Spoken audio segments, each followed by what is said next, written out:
তো গাইস আমাদের এই ম্যাচে কিন্তু পড়ে যায় বাংলাদেশের সবথেকে বড় জোনপুষার রিফক্স গেমিং। তো আমরা কি রিফক্স গেমিংকে হারিয়ে কি আমরা কি এই ম্যাচ বইয়ে আনতে পারবো? ফুল ভিডিওটা দেখো তাইলেই বুঝতে পারবা। আর এদিকে কিন্তু আমার দুইটা টিমমেট শহীদ হয়ে গেছে, ওদেরকে রিভিভ দেওয়ার জন্য আমি পিকে চলে আসি। এইখানে কিন্তু আমার সাথে অনেক বড় একটা 2 নাম্বারই হইতে যায়, তোমরা দেখো তাইলেই বুঝতে পারবা। এদিকে কিন্তু আমি রিভিভ দিয়ে দিয়েছি, অলরেডি আমার হিল প্রচুর কাটতেছে। আমার কাছে কিন্তু মেডি নেই, 2টা সুপার মেডিকেট আছে। এখান দিয়ে আমি ওই সাইডে টু ডাইন সাইডে যাই, কারণ ওই সাইডে বক্স খুললে আমি প্রচুর সুপার মেডিকেট কালেক্ট করবো এর জন্য। কিন্তু এইখানেই আমার সাথে 2 নাম্বারটা ঘটে যায়, তোমরা দেখো তাইলেই বুঝতে পারবো। এদিকে কিন্তু আমি সুপার মেডি নিতে আসতে না আসতে দেখি যে আমার আরেকটা টিমমেট শহীদ হয়ে গেছে ওরা রিভিভ দেওয়ার জন্য। দেখো এই জায়গায় কিন্তু প্রচুর পরিমাণ সুপার মেডিকেট আছে, এদিকে আরও একজন টিমমেট শহীদ হয়ে গেছে। এখানে আমি একটা সুপার মেডিকেট মাইরে নেই আগে, নয়তো বাঁচবো না।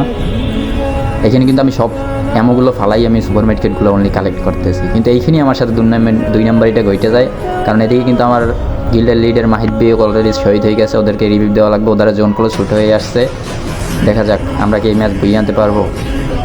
এদিকে ওদের 3 জনকে রিভিভ দেওয়ার জন্য আমি অলরেডি আবার চলে আসি পিকে। এখানে গেলো হিল প্রচুর টানা টানতেছে, তোমরা দেখতেই পারতেছো। আমি সুপার মেডিকেটের পর সুপার মেডিকেট করতেছি।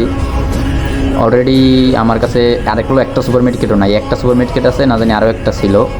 সেটা মারতে মারতে দেখি যে আমার কাছে আর সুপার মেডিকেট নাই। এইখানে আমার 2 নাম্বারটি ঘটে যায়। ওইখানে কিন্তু প্রচুর সুপার মেডিকেট ছিল, আমি ভুল করে অ্যামো ফালাইতে যাইয়া সব নর্মাল মেডিকেটগুলো কালেক্ট করছি। এই খেলগুলো আমার কাছে একটা হিল ইনকোশন ছিল, ওইটারে মাইরে নেই, তারপরগুলো আমি বাঁচতে পারি না। এদিকে আমি হিল করে নেওয়ার পর আবারও ডাউন হয়ে যাই। অনেক কিন্তু আমি সুপার মেডিকেট মারছি, কিন্তু গিলিসের জন্য দেখা যায় না, আবার মরে গেছে। এদিকে আমার টিমমেট 4 নাম্বার আবার অলরেডি শহীদ হয়ে গেছে। এখানে দেখা যাক আমাদের এই গিল্ডের লিডার ইনি কী করতে পারে। এইখানেও বাইকগুলো একটা এয়ারড্রপ ফালাইছে, এইখানে আরেকজন ছিল, ওইটাও হলো আমাদের গিল্ডের মেম্বার্স। দেখা যাক কি এই ম্যাচকে আমাদের ভুই হয়ে যায়। রিফক্স গেমিংগুলো শেষ, অলরেডি রিফক্স গেমিং শেষ। দেখা যাক।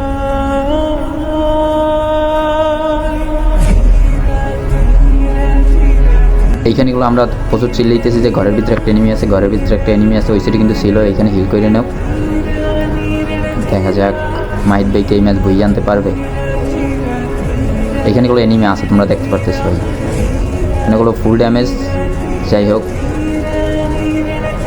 ওকে শহীদ করে দিল, যাক ভালো কথা, পুরো প্লেয়ার তো এর জন্য।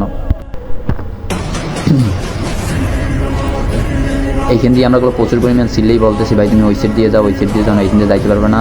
তারপর ওইখানে কিন্তু সে আবার গাড়ি চালাইতে আছে, কিন্তু তার লাইসেন্স নাই। দেখবা তোমরা ফুল ভিডিওটা দেখো। এখানে তার একটা মেডকেট ছিল, এখানে হলো আমার টিমের 3 নাম্বার ওয়ে শহীদ হয়ে গেছে। এখানে বলতেছে মাহিদ ভাই তুমি হুন্ডাটা নাও, চিল্লাইয়া। যাই হোক, আজকে এসে যাই তোমার একটা ম্যাচ স্টার্ট দিলে হয় হ্যাকার পরে, আর নয়তো তোমার জোন পুষার, এত পরিমাণ জোন পুষার। দেখো এডু জোনে 10টা প্লেয়ার এলাইভ, মাহিদ বিকল অলরেডি 6টা কিল করে ফেলাইছে। যাই, আর তার কাছে আর মেডকেট নাই।